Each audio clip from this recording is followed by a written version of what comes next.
아멘. 지난주의 말씀을 좀 더 이어서 좀 살펴보겠습니다. 하나님이 원래 우리를 창조하셨을 때의 원 그림은 다름 아닌 반석 위에 이렇게 지어져 가는 성령의 전으로서의 집, 그 영향력과 같이 자기 소명, 그런 사명, 하나님의 꿈, 비전, 그래서 그것은 믿음, 믿음의 역사, 또 은혜 위에 은혜, 또 영광으로 영광으로, 그렇죠? 그리고 받은 생명이 더 풍성한 생명이 되는, 이것이 원래 아담과 하와를 지으셨을 때의 하나님의 목적이셨죠. 그러나 이것이 죄로 말미암아 타락하다 보니 우리는 그런 모래 위에서 정말 뭔가 논할 게 없는 인생, 다 무너져가고 지쳐가고 쓰러져가는 그런 인생으로 전락될 수도 있고, 혹은 뭔가 좀 더 갖췄다 하지만 그러나 그것이 오늘 이 밤에라도 주님이 우리를 불러가신다면 지켜지지 못할, 또한 우리를 지키지 못할 그런 인생의 헛수고가 있을 수 있다는 거죠.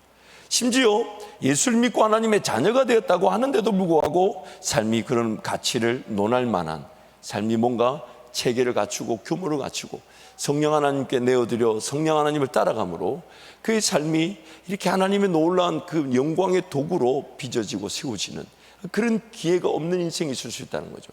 그래서 하나님의 모든 관심은 어떤 상태에 있든지 간에 그의 인생의 모든 사건, 그의 인생의 모든 결정, 그의 인생의 모든 선택이 바로 예수 그리스도 위에 세워지는 성령의 전으로서의 인생으로 전환되게 하시는데 사용하십니다. 초점을 거기다 맞추십니다. 여러분의 기도의 제목들, 또 그 기도의 제목을 발견하고 그것이 응답되고 하나님을 경험하고 또 하나님을 알아가고, 어떨 때는 하나님이 인내하게 하시고 어떨 때는 응답하시고 어떨 때는 안 된다 하시고, 그 모든 총체적인 삶의 내용들이 하나님의 모든 삶의 모든 총체적인 내용들이 하나님의 관심은 딱 한 가지, 예수 그리스도라는 그 반석 위에 성령의 전으로서 지어져 가는가, 여기에 지금 삶이 맞춰져 있는가, 여기에 삶이 기준을 두고 있는가. 이것이 아니면 우리는 이 세 가지 유형의 삶을 피할 수가 없습니다. 예수를 믿는다 하지만 여전히 삶이 어렵고 힘들고 지치고 고난에 있고 끊임없이 뭔가 연속에 있다면 그것은 성령 하나님과의 동행의 기회가 되겠죠. 그러나 예수를 믿지 않는 이 모든 인생도 언제 하나님께로 돌아올지 모르니, 하나님은 이 인생들조차도 모래 위에 있는 이 인생들조차도 하나님께서 회심하게 하셔 돌아오게 하실 때 하나님의 목적은, 심지어 그가 세상적인 가치로 볼 때 얼마나 많은 물질을, 얼마나 많은 영향력을, 얼마나 많은 권세를, 얼마나 많은 지위와 능력을 가졌는지 그거 상관치 않고 오직 한 가지, 반석 대신 예수 그리스도 위에 지어져 가는 집이 되는 거예요. 심지어 우리 주변에 그런 간증들이나 그런 형태들을 많이 보는데, 그게 뭐냐면 예수님이 없던 시절에 가졌던 그 모든 재산, 물질, 부, 명예, 하나님이 쓰시질 않습니다. 그래서 여기서 엄청난 포기가 일어나게 하고 죽음이 일어나게 하죠. 다 내려놓게 해요. 하나님 없이 쌓아 올렸던 것을 하나님이 쓰시지를 않습니다. 잠언에서 계속 그 부분을 강조해요. 불의의 재물을 의인들에게 주려고 쌓아두었다.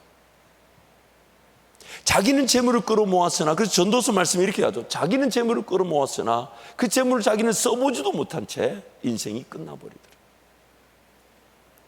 여러분 잊지 마세요. 내가 오늘 결정하고 선택하는 게 내 삶이 지켜질 듯 보여도 하나님 없이 걸어가는 길에서의 재물 추구며 물질 추구며 부와 명예라면 그걸 가지는 게 위험이죠. 그걸 가지는 게 어려움이에요. 그래서 하나님이 안 주셔서 감사하지만 주어지는 경우가 있을 때 그 다 내려놓게 하십니다. 왜냐하면 하나님이 거지가 아니시잖아요. 못하실 일이 없는 분이에요. 하나님과 동행하지 않은 채 가졌던 것.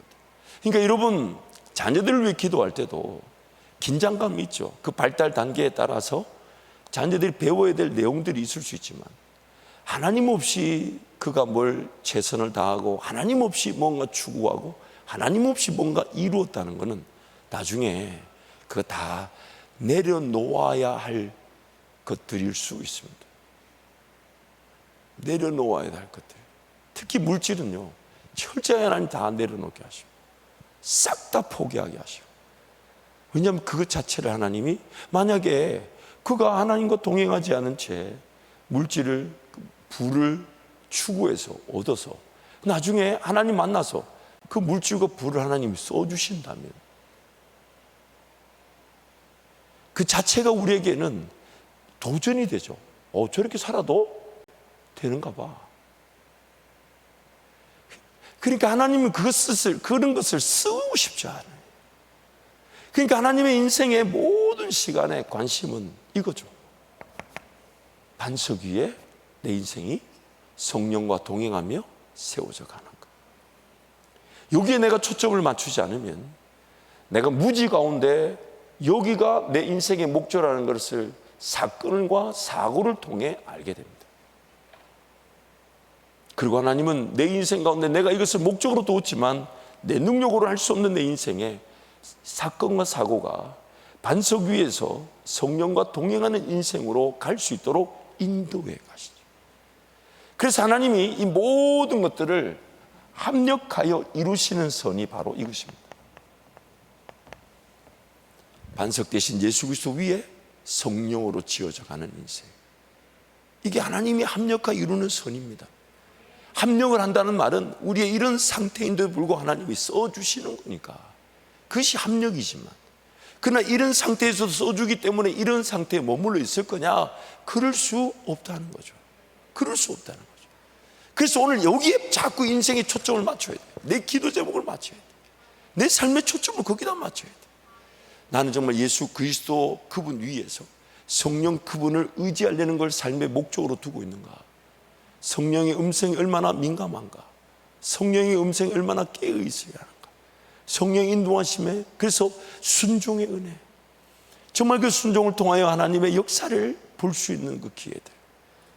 그러나 지난날에 내 삶을 괴롭히는 것들이 있죠. 얼매기 쉬운 죄들과 이미 뭔가 우리를 무겁게 만든 짐들, 내가 잘못 선택하고 내가 잘못 결정하여 나를 무겁게 만든, 그러니까 참 벗어내기가 어려우니까 그 벗어내기 어려운 것들을 우리는 뭐라 그러냐면 자기 십자가라 그래요. 누구든지 예수를 따라오려 날마다 자기를 부인하고 또 뭘 지라고요? 자기 십자가. 십자가란 말 자체가 뭡니까? 쳐버리고 형벌이죠. 그렇죠?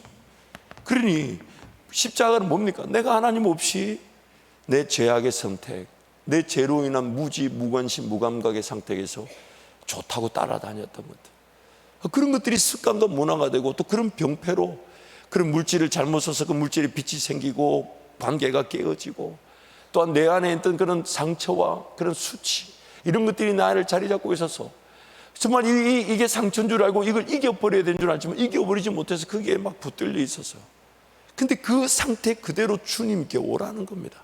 자기 십자가 지고. 그래서 어떤 인생의 순간에 있든지 간에 하나님의 관심은 반석 위에 지어져 가는지, 성령이 머무시는 전, 성전, 이게 목적이라는 거예요. 그래서 이것을 설명하기 위해 성경은 이제 그릇이라는 걸 우리에게 얘기하잖아요. 그래서 그 그릇 안에 이미 죄로 말미암아 썩은 것들이 가득 들었어요. 우리 인생은 이미 태어날 때부터 그런 욕심, 정욕, 욕구, 이런 게 가득하죠. 육체와 함께 그 정과 탐심을 십자가에 못 박았느니. 그래서 그릇이 주인의 쓰시려면 어떻게 돼야 된다고요? 깨끗하면. 깨끗하면 여기에 뭐가 담겨지는 겁니까? 성령의 각양, 좋은 은혜와 은사들이 담겨지는. 그래서 주인의 쓰심에 합당한 그릇이 된다. 그렇게 우리에게 말씀하고 있는 겁니다. 그래서 이런 기준들을 모른 채 살아가다 보면 인생살이가 결국 이런 기준들을 뒤늦게 알게 되는 기회가 되지만 적지 않은 인생의 시간을 허비하게 됩니다. 이걸 모르면 그러면 사건 사고가 이것 때문에 일어나는 거거든요. 반석 위에 성령의 집으로 세워지지 않으니 모든 기도 제목들이 그것 때문에 다 일어나는 거예요. 어려운 일들, 힘든 일들, 아픈 일들. 그 모든 것들, 결국 이 기준을 모르면 내가 모르고 당하고 나중에서야 내가 예수 그리스도 한 분이면 충분하고 성령과 동행하기 위해 살아가는데 그거를 내가 몰랐구나, 그걸 무시했구나. 그제서라도 이걸 붙잡아야 되지만 또 이걸 붙잡게 될 때 또 적지 않은 광야의 정, 즉 훈련의 시간들이 또 필요하죠. 인내의 시간이 필요하고, 그 하나님이 은혜를 주셔서 이런 삶으로 이렇게 빚어져 갈 수 있도록 도우시는 것이죠. 그래서 여러분, 오늘 우리는 이런 이 목표를 향해 이제 인생이 사라지고 있습니다. 이 목표.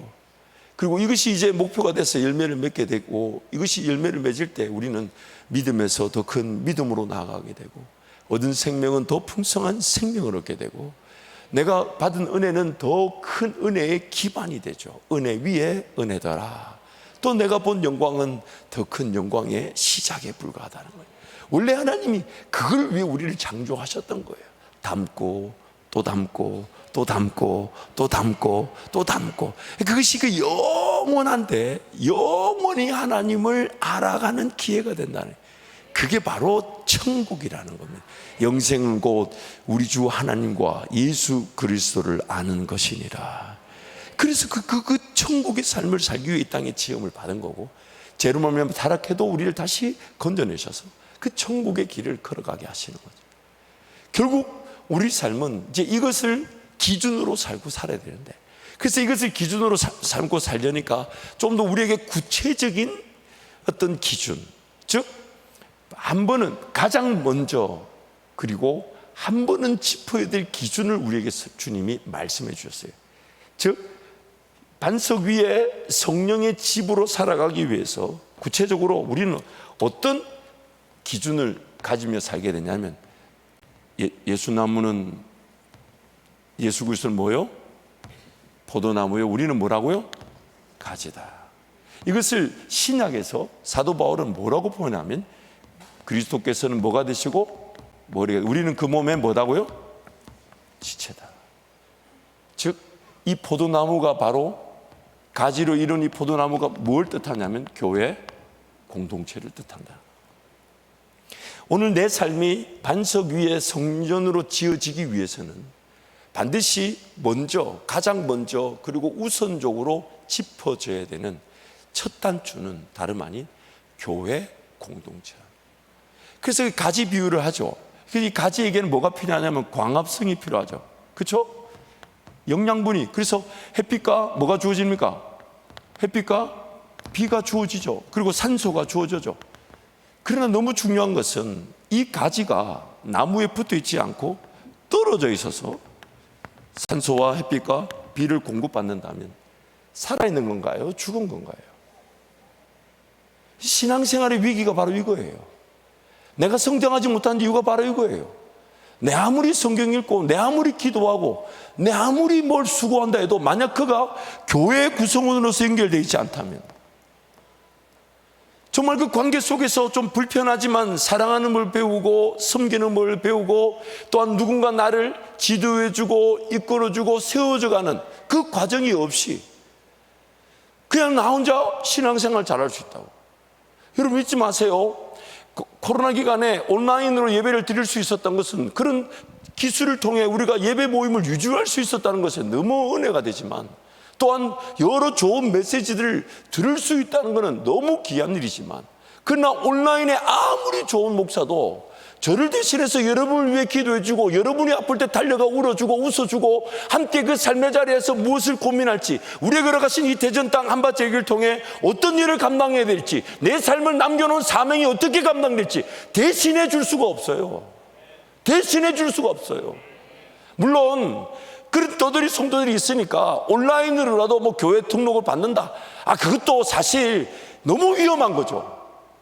그런 어떤 성도들을 대한다고 온라인에서 그렇게 등록을 받아준다면 그거 어떻게 관리할 겁니까? 그 사람들을 어떻게 관리하기 위해서 온라인으로 등록을 받는다.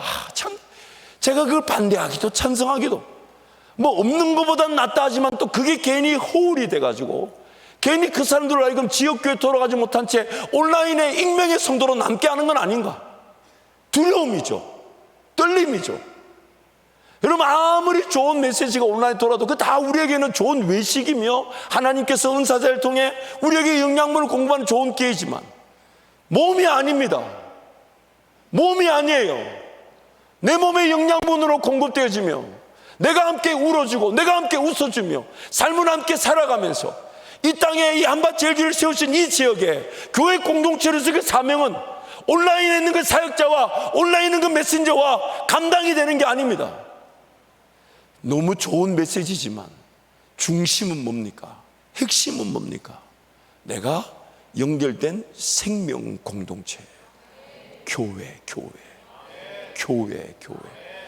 저와 여러분 여기서 거듭났습니다. 교회를 통해 복음이 전해졌어요. 교회를 통해 사랑을 받았어요. 교회를 통해 지금 이 자리에 예배할 수 있게 됐어요. 우리 한밭제일교회도 성도들 간의 그 연결과 결합, 서로 사랑하고 헌신하고, 정말 이 땅을 돈도 없을 때 땅을 빚내어 사고 이 건물을 지을 때도 그 당시만 해도 100억이었대요. 100억. 아유, 제가 교육관 공사 끝나고 나니까 제 이름으로 빚이 생겼잖아요. 아니, 제 이름으로 생긴, 물론 교회가 한 거지만 대표자는 저니까 굉장히 기분이 안 좋더라고. 하지만 여러분, 우리 장로님만 부르게 목사님, 이거는 걱정도 하지 마세요. 20년 전에 100억인데 뭐 지금 이런 거 가지고 벌벌 떠냐고. 아유, 걱정도 못하고. 그러나 여러분 보세요. 그때 그 20년 전에 우리 사랑하는 영한 목사님과 성도들이 교회가 삶의 우선인 줄 알고 헌신하지 않았다면 저와 여러분 이 자리에서 기도할 수 있습니까? 이 자리에서 하나님 예배할 수 있습니까? 우리 자녀들에게 더 큰 꿈을 꾸라고 신앙을 물려줄 수 있겠습니까? 얼마나 귀하고 감사한 일입니까? 그러나 항상 그 교회가 자기 삶보다도 못한 인생이, 못한 대상이 돼버려요. 내 인생의 문제가 풀어지지 않으면, 내 인생이 힘들면, 내 인생이 어려우면 그 교회는 항상 뒷전이에요. 근데 여러분 가만히 보세요. 문제가 터지면 누가 나를 위해 기도해 줍니까?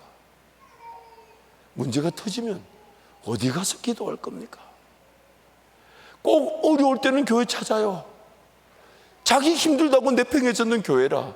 근데 그러나 교회는 끝까지 어떤 성도들 간에 품어주고 기다려주고 기도해주지만 모든 성도가 잊지 말아야 될 것은 내 생명의 젖줄은 교회 머리 대신 예수 그리스도 이 한밭제일교회에 연결되어져 있는 거예요. 생명의 공급줄인 겁니다. 그래서 주님이 이것을 우리에게 강조하셨던 것이죠.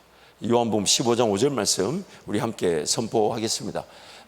나는 포도나무요 너희는 가지니 저가 내 안에 내가 저 안에 있으면 이 사람은 과실을 많이 맺나니 나를 떠나서는 너희가 아무것도 할 수 없음이라. 아멘. 나를 떠나서는 너희가 아무것도 할 수 없다. 포도나무 대신 예수님께 연결되는 것, 그 포도나무가 바로 교회라는 거예요. 그리스도의 몸이라는 거죠. 그래서 에베소서 4장 15절 16절 우리 함께 선포합니다.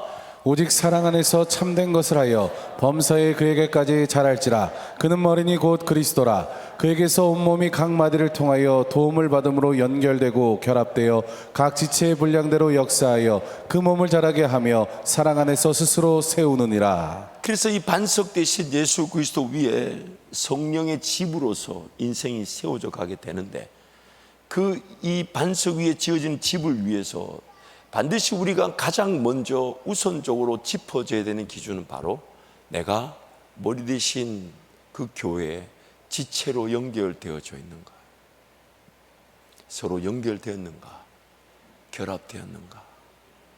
그것이 나에게 생명의 영양분이 공급되며 나를 통해 누군가에게 생명의 영양분이 흘러가게 돼요. 그래서 우리 서로 사랑해야 되는 거예요. 평가하면 안 됩니다. 나만 손해예요. 옆에 사람 이러면 연결된 나도 이래요. 내가 이렇게 돌리는 순간 옆에 사람이 아니라 내 머리가 돌아간 거예요. 그 누구도 교회 안에서는 평가를 받아서는 안 됩니다. 아무리 부족하고 아무리 모자라도 그 지체를 이 교회에 연결시킨 분은 머리 대신 예수님이시기 때문에 지체인 우리는 모든 성도를 그저 나와 함께 생명을 유지해갈 지체로 주님이 연결시켜 놓은 거예요. 마음에 안 들어도 이 사람하고 나하고 연결되어 있는 거예요. 마음에 진짜 진짜 마음, 한 사람만 지목하기 그래서 그래. 진짜 마음에 안 들어도, 그리고 보세요, 내 영양분 다 뺏어가는 것처럼 보이잖아. 그러나 우리는 다 연결되어 있어요. 그래서 누구가 누구를 평가하고 판단할 것이 아니라 더 기도해 주고 더 건강한 영양분이 흘러갈 수 있도록 누구를 통해서요? 나를 통해서. 모든 세포가, 모든 조직이, 모든 기관이 서로 떨어져 있지 않아요. 다 연결되어 있어요. 그래서 몸의 한 부분이 암이다 그러면 그 세포 몇 개가 암에 걸려도 몸 전체가 고통을 같이 받는 겁니다. 내 가정만 잘 된다고 되는 게 아니에요. 내 인생만 잘 풀린다고 되는 게 아니에요. 심지어 내 인생이 잘 풀리고 나면 교회를 섬기겠다는 건 얌체짓이죠. 왜요? 영양분 어디서 공급받는데? 제가 다음에 이제 그 물질관에 대해서 이제 어떤 특별히 이제 시간관, 주일 성수나 올 11조에 대해서 말씀을 좀 더 정리해서 나누겠습니다만은, 최근에 너무 와닿는 비유를 들었어요. 그게 뭐냐면, 꼴은 여기서 먹고 알은 딴 데서 까고. 와, 속 들어오죠, 귀에. 아니, 저만 또 은혜를 받았나? 아니, 생각해보세요. 지금 뭘 얘기하는 거 아시겠죠, 여러분? 뭐에 대한 얘기인 줄 아시겠죠? 꼴은 여기서 먹고 알은 딴 데서 깐대. 야, 그것만큼 확실한 편이 없어. 그래도 그 성도도 기다려줘야 되고 함께 인내해야 되겠지만 잊지 마세요. 예수 믿고 구원받은 성도들이 이 땅에 남겨진 목적이 뭔지 아십니까? 교회를 세우기 위한 것이. 교회를. 그 교회가 세워지게 되면 나도 건강할 뿐만 아니라 내가 그 교회를 세운 하나님의 목적에 따라서 쓰임받는 인생으로 쓰게 됩니다. 여러분, 직장 생활이든 일터든 뭔 일을 하든지 간에 왜 잘 돼야 됩니까? 그리고 그게 잘 되게 되면 궁극적으로 하나님은 어떤 열매를 맺기를 원하십니까? 다름 아닌 내가 그 속한 일터에서 영혼들이 예수님 만나는 거잖아요. 뭐를 세우는 겁니까? 교회를 세우는 겁니다. 그래서 오늘 우리는 그 교회 구성원으로서 살아가게 돼요. 그래서 오늘 골로새서 2장 말씀에 이런 말씀이 있어요. 함께 선포하겠습니다. 그러므로 너희가 그리스도 예수를 주로 받았으니 그 안에서 행하되 그 안에 뿌리를 박으며 샘을 입어 교훈을 받은 대로 믿음에 굳게 서서 감사함을 넘치게 하라. 아멘. 그리스도를 주로 받았으니 그 안에 행하되, 첫 번째는 그 안에 뿌리를 내리고 세움을 입어 교훈을 받은 대로, 가르침을 받은 대로 감사함이 넘치게 하라. 그래서 오늘 빌립보서 우리가 읽지 않았지만 3장 7절에서 9절은 이렇게 얘기하는 거예요. 빌립보서 3장 7절 9절 말씀 함께 선포합니다. 그러나 무엇이든지 내게 유익하던 것을 내가 그리스도를 위하여 다 해로 여길 뿐더러 또한 모든 것을 해로 여김은 내 주 그리스도 예수를 아는 지식이 가장 고상함을 임함이라. 내가 그를 위하여 모든 것을 잃어버리고 배설물로 여김은 그리스도를 얻고 그 안에서 발견되려 함이니 내가 가진 의는 율법에서 난 것이 아니요 오직 그리스도를 믿음으로 말미암은 것이니 곧 믿음으로 하나님께서 난 의라. 아멘. 생명을 얻고 그 생명이 그 예수 그리스도 안에서 발견되려 한다. 예수 그리스도를 얻고 그 안에서 발견되려고 한다. 그래서 오늘 우리의 삶에 사도 바울은 다른 모든 것들은 해로 여긴다, 배설물로 여긴다. 그래서 예수 그리스도를 얻고 발견되기 위하여 이렇게 얘기하죠. 그 부활의 영광을 맛보기 위하여 고난에도 참여한다. 자기를 부인한다, 자기를 죽인다. 부활의 영광을. 그래서 로마서 8장 17절에 뭐라고 합니까? 자녀임 동안 상속자 그리스도와 함께한 상속자니 그와 함께 부활의 영광을 얻기 위하여 또 뭐에도 참여해야 된다고요? 고난에도 참여해야 된다. 죽일 줄 알고, 부인할 줄 알고, 포기할 줄 알고, 희생할 줄 알고, 철저하게 내려놓을 줄 아는 것. 내 삶은 이 교회를 세우기 위해 존재하는 것이고, 교회를 중심으로 살아가게 될 때 내 인생은 반석 위에 지어져 가는 성전이 되는데, 만약 이 기준을 저버리게 되면요, 이 기준을 저버리게 되면 반석, 즉 예수 그리스도를 얻었는지는 몰라도 그 안에서 세움을 받지를 못합니다. 가르침을 받지 않아요. 건강하지가 않아요. 자기 마음대로 살아요. 예수 믿었다고 하는데 결정과 선택을 보면 저렇게 하면 안 될 것 같은데, 근데 막 감동을 받았대. 오늘 우리의 삶의 최대 관건이 이거예요. 그러니까 여러분, 에베소서 4장 말씀, 3장 말씀, 2장 말씀 보면 이런 은사들이 나오죠. 교회를 세우는 은사들인데, 에베소서 4장 11절 14절 말씀 우리 함께 선포하겠습니다. 에베소 4장 11절 14절 함께 선포합니다.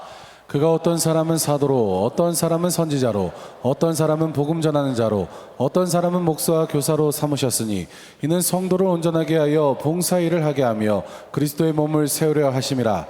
우리가 다 하나님의 아들을 믿는 것과 아는 일에 하나가 되어 온전한 사람을 이루어 그리스도의 장성한 분량이 충만한 데까지 이르리니, 이는 우리가 이제부터 어린아이가 되지 아니하여 사람의 속임수와 간사한 유혹에 빠져 온갖 교훈의 풍조에 밀려 요동하지 않게 하려 함이라. 말씀을 좀 떼어놔 주세요. 여러분 12절 말씀 보시면 성도를 온전하게 한다.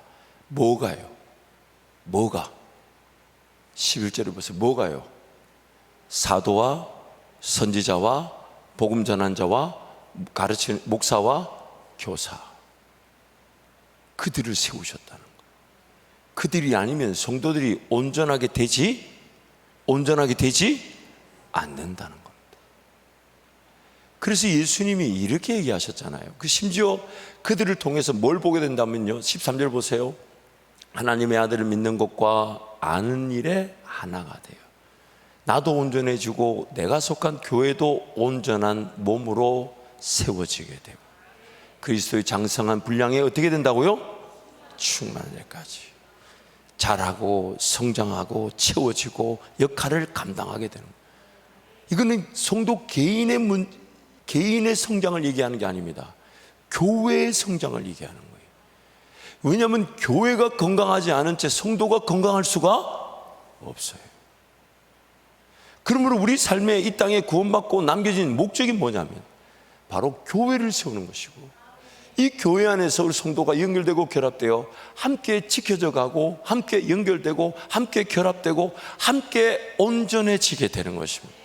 그게 바로 주님이 우리를 구원받게 하시고 남겨진 삶의 목적이에요. 그래서 여러분, 예수 그리스도는 반석 위에 성령의 집으로 세워져 가기 원하신다면 이 포도나무, 즉 몸으로서의 교회의 원리에 먼저 기준을 둬야 됩니다. 단지 어려울 때 달려와서 기도하는 것이 아니라, 내 인생의 필요와 그 문제를 해결하기 위한 수준이 아니라, 그것도 하지 말라는 건 아니에요. 어리니까 모르니까. 그러나 그 모든 과정과 사건과 그 사고가 하나님 어디를 목적으로 끌고 가고 계시겠습니까? 어디를요? 이렇게 묻지 않으시겠냐고요. 너 지금 어려울 때 달려 나와서 기도할 수 있는 이 교회, 이 자리 어떻게 생겨난 거냐? 어떻게 만들어진 거냐? 누군가가 예수 믿고 난 다음에 몸된 교회를 세우는 것이 삶의 목적인 줄 알아. 수고를 마다하지 않았고 희생하였기에 세워진 것 아니냐? 만약 이곳이 없었다면 어디서 기도할 수 있냐? 어디서 너를 위해 기도하겠느냐? 누가 너를 위해 기도하겠느냐? 하나님이 지금 그걸 묻고 계신 거예요. 인생이 그 교회라는 기준을 무시함으로써 방황하는 겁니다. 교회 와서 은혜 받는 거 너무 귀하죠. 하지만 그 교회를 사랑하기 위해 헌신하러 오며 주님의 몸인 줄 알아 나부터 그 교회를 세우기 위해 달려나오는 사람이 받는 은혜와는 차원이 다릅니다. 차원이 다릅니다. 내가 속한 교회가 부흥하게 되는 것이 내가 연결된 목적이라면 교회를 위해 기도하고 교회를 위해 헌신하고 교회에 내 삶을 내어주고 교회에 내 삶을 거는 것, 인생 최고의 은혜인 것입니다. 그래서 예수님이 이걸 이렇게도 얘기하셨어요. 마태복음 28장 대사명이죠. 18절 20절 함께 선포합니다. 예수께서 나와 말씀하여 이르시되 하늘과 땅의 모든 권세를 내게 주셨으니 그러므로 너희는 가서 모든 민족을 제자로 삼아 아버지와 아들과 성령의 이름으로 세례를 베풀고 내가 너희에게 분부한 모든 것을 가르쳐 지키게 하라. 볼지어다 내가 세상 끝날까지 너희와 항상 함께 있으리라 하시니라. 아멘. 말씀 떼어놔 봐 주세요. 예수님이 나는 포도나무에 너희는 가지니 너희는 나를 떠나서는 아무것도 할 수 없다라고 말씀하시는, 그래서 그 생명의 연결과 공급에 대해서 얘기하시고 그것을 마지막으로 대사명으로 이렇게 얘기하셨어요. 모든 족속으로 뭘 삼으라? 뭘 삼으라? 제자를 삼고 아버지 아들과 성령의 이름으로 세례를 주고 또 뭐 하라고요? 모든 것을 가르쳐 지키게 하라. 그래야만이 그 사도, 그 선지자, 그 복음 전하는 자, 그 목사, 그 교사가 있어야만이 성도가, 교회가 온전해지기 때문에. 그러니까 여러분, 성도들이라면 무엇을 사모해야 되냐면 가르치면서를 사모해야 돼요. 그래서 우리가 아까 읽었던 에베소 4장 15절 말씀 뭐라 합니까? 오직 사랑 안에서 참된 것을 알아. 그걸 영어로 보면 이렇게 됩니다. 오직 사랑에서 참된 진리를 말할 수 있도록 하라. 우선적인 건 사랑이나 목적은 뭡니까? 진리의 말씀이 진리의 말씀대로 전해지고 가르쳐지는 거예요. 그 진리의 말씀이 지금 제대로 전해지지 않고 가르쳐질 만한, 즉 영적인 수준이 안 되니까 뭐하라는 얘기입니까? 사랑하라는 거지만 그 사랑의 목적이 뭐냐면 진리의 말씀이 진리의 말씀대로 가르쳐지게 하라, 지켜지게 하라. 그래서 그 가르쳐지고 지켜지도록 하기 위해서 하나님이 사도를 세우셨고 선지자를 세우셨고 복음 전하를 세우시고 가르치는 자, 목사와 교사를 세우셨다는 거예요. 그 사람이 없어서 사람이 평생 자기 계획과 자기 소견에 휘둘리며 사는 겁니다. 말은 다 목적은 거창합니다. 내 하나님 나라를 위해 살겠다, 하나님의 영광을 위해 살겠다. 근데 하나님은 뭐가 관심이냐면 그럼 어떻게 하면 되는데? 근데 이미 성경에 그 기준들이 다 있어요. 그래서 누군가 나를 위해 가르쳐주는 그 권위자가 있어야 되고, 그 권위자를 따를 때 예수님이 뭐라고 하셨습니까? 모든 족속으로 뭘 삼으라? 제자를 삼으라.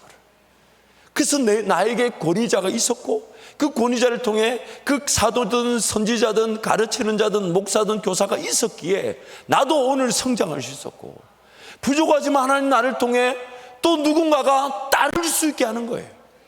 근데 이게 안 되면요, 일터나 가정이나 교회나 아무런 영향력이 나타나지 않아요. 왜? 따라 본 일이 없어요. 순종해 본 일이 없어요. 인내해 본 일이 없어요. 자기 옳은 대로 자기 생각대로 살았어요. 그러다 보니까 교회의 중요성도 모르고 살았어요. 그러다가 갑자기 은혜 받고 사명 받았다고 교회 개척하러 간대. 누구도 말릴 수도 없어. 근데 그 교회 개척 가면 주님이 뭐부터 짚고자 하시겠습니까? 뭐부터? 그래서 생고생을 합니다. 엄청난 고생을 합니다. 다 사명 불받아가지고 지금 하나님이 기준으로 우리에게 말씀하신 게 있는데 그 깡그리 무시하고 살다가 어느 날 인생길이 갑자기 어려워지거나 힘들어지거나 아파지거나 사건을 당하고 사고를 당하거나 갑자기 은혜 받으면, 안 그래도 인생길이 해이 속에 빠져왔는데 왜 그 해이 속에 빠져 살았는 줄 아십니까? 교회의 구성원이 아니었던 거예요. 근데 갑자기 은혜 받았다고 뛰쳐나가. 얼마나 위험합니까? 얼마나 어려워지겠습니까? 그 가정과 자식들에게 엄청난 상처가 생깁니다. 물론 하나님은 그래도 그들을 포기하지 않으시고 기회를 주시지만 누군가 아래에서 건강하게 배우면 될 일을 자기 몸으로 겪어요. 여러분, 그거 얼마나 힘든 줄 아시죠? 내가 배웠더라면 그 고생 안 했을 텐데 몰라가지고 몸으로 배웁니다. 몸으로. 온 가족들하고 자식들까지. 제가 그 삶을 저평가하지 하는 게 아니에요. 건강하게 지키고자 하는 얘기예요. 물론 그런 시간들을 통해서도 하나님이 그분들을 그렇게 빚으시고 세워가신 은혜가 있지만 중요한 거는 교회의 그 권위 아래. 그 권위라는 건 뭡니까? 머리 대신 예수께서 세우신 은사자들이 있다는 거예요. 그들 아래에서 인내하는 법을 배우고 따르는 법을 배우고 막 이렇게 얘기해요. 목사님, 제가 기도하다가 응답을 받았습니다. 하나님 나에게 치료하신답니다. 맞을 수 있어요.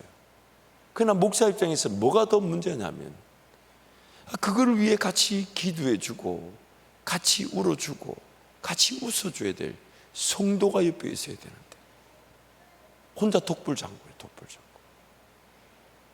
잊지 마세요, 여러분.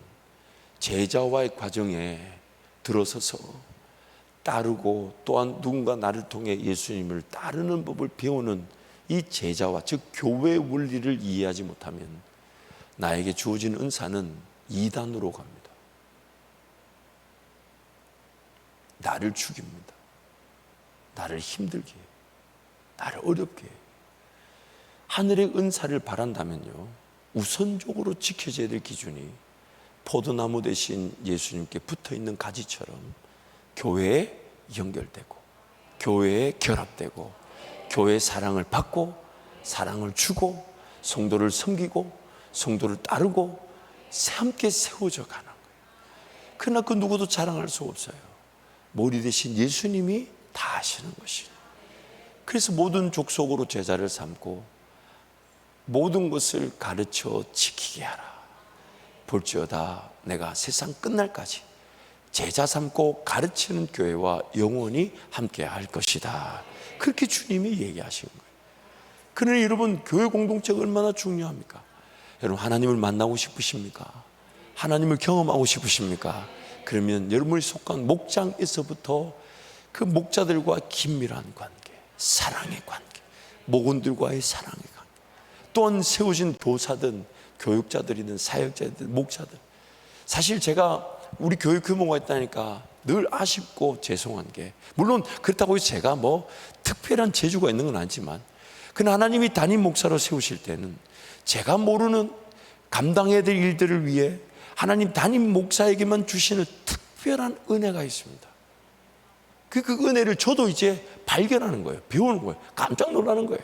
아, 이렇게 기도해 주면 되고, 이렇게 제시하면 되고, 이렇게 선포하면 되는 건데 이걸 내가 몰랐구나. 근데 나에게는 없었어요. 나에게는 없었어요. 하나님이 주시는 거예요. 비단한 예로 저는 우리 목사님들이 무슨 서류를 딱 보내면 기가 막히게 하나님 독수리 눈을 주셔가지고 모든 오타가 다 보입니다. 물론 저는 그 오타도 사랑하기로 작정했습니다. 그 사람이 일하다 보면 오타가 있을 수도 있는 거고 그런 거지. 그렇잖아요. 자, 우리 목사님들은 좋은 날을 보내고 있어요. 제가 성화되지 않았다면 여러분 이미 저렇게 그런 무거운 몸들을 가질 수가 없었을 텐데. 근데 여러분 보세요. 그래서 저에게도 그런 은혜가 있어서 우리 성도들과 그런 일대일 만남들을 가지고 싶지만 현실적으로 쉽지가 않습니다. 제가 꼭 뭐 나 잘났다, 나 만나라 이게 아니라 기도해 드리고 싶고 함께 길을 걸어가고 싶지만, 그래서 가급적이면 그런 장로님들, 우리 권사님들, 안수집사님 그 한존직 그 한계 안에서 제 역할을 최선을 다하려고 하는 것은, 저도 사람인지라 그 시간 배분에 이런 게 쉽지가 않잖아요. 그래서 나머지 성도들 돌보기 위해 하나님께서 우리 교회의 어떤 질서와 권위에 따라 사역자들을 세우셨잖아요. 우리 목사님들을 세우고 전사님들을 세우고 간사님들을 세웠다는 것은 이제 우리 성도들이 어떻게든 좀 더 가까운 영역에서 제자와의 과정, 따를 수 있는 것. 그 따름이 결국 깊은 연결이 될 것이고, 그 따르는 과정이 이제 나를 통해 또 누군가가 따르는 영향력을 가지는, 배우는 기회가 되게 하시는, 그게 일터에서의 영향력이에요. 그게 내가 서 있는 곳에서 예수 향기가 나타나는 거예요. 사람을 이해할 줄 알고, 받아줄 줄 알고, 기다릴 줄 알고, 용납할 줄 알고, 세울 줄 알고, 격려할 줄 알고. 정말 제가 지금도 아멘 안 한 여러분을 품고 있으니까 지나가는 거지. 그러나 여러분 보십시오. 그것이 제자와의 과정. 그래서 갈라디아서 6장 말씀 뭐라고 합니까? 우리가 심은 대로 거둔다 하는데 그 바로 앞줄이 가르침을 받는 자는 가르치는 자와 모든 좋은 것을 함께하라. 그것은 가르침을 받는 자 입장에서 뭘 하라는 다기보다는 가르치는 자로부터 뭘 받을 수 있는 건 다 받으라는 얘기예요. 가르치는 자의 관계도 중요하지만 가르침을 받는 자들이 뭔가 더 하라는 얘기보다는 가르치는 자들에게서부터 뭐든지 다 순종하는 마음으로. 그러나 그것이 이단이 아니고 그것이 자기 그 가르치는 자의 개인의 유익을 추구하는 게 아니라면 다 사모하고 다 선한 것을 여기고 순종하려고 하고 따르려고 할 때 그것이 하나님의 최고의 은혜인 것입니다. 제가 어느 교회를 갔더니 그 교회가 규모가 엄청 큰데 장로님이 2분밖에 안 계시는 거예요. 목사님까지 3명이래요. 그래서 제가 목사님한테 물어봤어요. 목사님, 이래 되면 도대체 일은 누가 다 합니까? 했더니 아이고 내가 하고 치우지요. 내가 하고 치우지. 그러니까 뭔가 그 안에 엄청난 상처가 있으신 거예요. 여러분 참고로 저는 장로님들이 많이 서기를 바랍니다. 진짜입니다. 우리 물론 당에서도 그런 이견이 없어요. 최선을 다해서. 왜요? 많이 세워지면 그분들에게 일을 같이 협력하고 같이 계략하고 같이 꾸미고 같이 일할 수 있는데 왜 사람이 필요한데 왜 안 세우려는 난 이해를 못해요. 그래서 우리 교회는 많이 세우고 싶고 그래가지고 종종 우리 장로님들이 목사님 때문에 뭐 많이 뽑아졌네 안 뽑아졌네 그런 얘기 들어도 저는 그 핍박을 넉넉히 이겨내고 있습니다.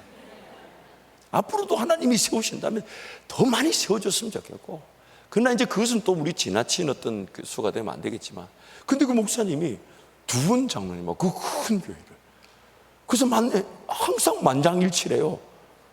그 내가 뭐라 했냐면 만장일치 안 하기가 어렵지 3명 앉았는데 1명 찬성해 다른 사람 반대하는데 그거 어떻게 하냐고 그거를.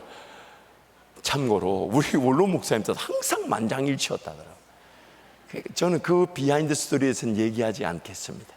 아무튼 그래서 제가 뭐 때문에 그러시냐고 물어봤더니 장로님들이 어떤 리더십의 결정 구조에 들어왔을 때 그 리더십의 결정 구조에 참여하다 보니까 강단에서 떨어지는 꼴을 놓친다는 거예요.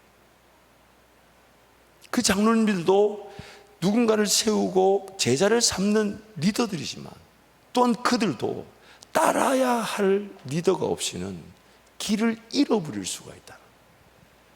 야, 그 말이 제가 그때부터 생각을 바꿨어요. 어떤 제일 회의를 하든 특히 우리 당에서 어떤 회의든 간에 제가 모든 한 분 한 분의 의견을 최선 다해 존중해 드려서 단 한 분도 불편하게 만들어서는 안 되겠다. 왜? 함께 결정하지만 그 장로님들도 저를 통해 강단에서 떨어지는 꼴을 먹어야 사는 따를 수 있는 은혜를 누리게 되는데 그게 제가 이제 아예 회의했던 목표가 되어버렸어요. 물론 여전히 더 배워야 되며 우리 장로님들이 많이 인내해주고 계시지만 그러나 제 목적은 일을 더 이루기 위해 병폐가 생기는 것보다 좀 천천히 가고 더디 가더라도 한 분도 잃어버리지 않다. 어떤 분이 어떤 얘기를 하든지 간에 그걸 최선을 다해 존중하고 그 일에 어떻게 해서든 품고 그 마음 상하지 않도록. 왜요? 강단에서 떨어지는 꼴을 잃어버리면 그만큼 그 영혼 어려워지는 일이 없기 때문에. 여러분 그렇기 때문에 오늘 우리 모든 성도들이 잊지 말아야 될 것이 나는 지금 누구와 어떻게 연결되어 있나. 나의 교사는 누군가, 나의 목사는 누군가, 나의 가르치는 자는 누군가. 교회 같은 질서와 체계에 따라서 예수 그리스도께서 위임하신 그런 위임 명령에 따라서 세워놓은 그 질서 속에서 얼마나 인내하며 나는 따르고 있는가. 그렇다면요 반드시 여러분이 누군가를 또 따르는 이들이 생겨나게 돼요. 지금 당장은 아무도 일을 하지 않는 것에 나 혼자 헌신하는 것처럼 보여도 그러나 주님은 그 헌신하는 그에게 헌신한 이들을 붙이시는 것이지 사람이 없는 게 아니에요. 사람이 없는 게 아니에요. 그러면 오늘 내 삶의 관심은 나는 먼저 이 기준에 따르고 있는가? 가지로서 나무에 연결되어 있는가? 몸으로서 그 지체로 내가 잘 연결되고 결합되어 있는가? 잘 인내하고 있는가? 잘 섬기고 있는가? 잘 사랑하고 있는가? 사랑받고 있는가? 잘 따르고 있는가? 잘 세우고 있는가? 그것이 바로 교회가 든든해질 뿐만 아니라 신령한 은사가 반드시 그 제자와의 과정 속에 나타납니다. 그래서 주님이 그 교회 안에 가르치는 은사, 목사 은사, 교사 은사, 사도 은사, 선지 은사를 주셨다고 말씀하시죠. 서로 온전해지기 위해 연결되면 인생은 반드시 쓰임 받습니다. 반드시 쓰임 받습니다. 그 영향력과 가치로 교회가 되고 또한 교회를 세우는 일터, 교회를 세우는 가정, 그 은혜로 복음을 전하며 살게 될 때 예수 그리스도 다시 오실 그날까지 우리는 모든 족속으로 제자를 삼고 가르쳐 지키게 하는 공동체로 영원하게 되는 것입니다. 잊지 마세요, 여러분.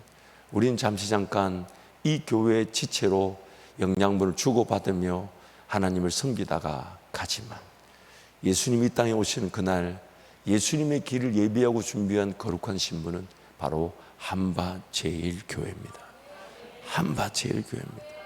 우리 인생에 구원받고 남겨진 이유이자 목적임을 잊지 말고 더욱 주님과 동행하는 우리 성도들이 되시기를 축복합니다. 이 시간 한번 통성으로 같이 기도하겠습니다.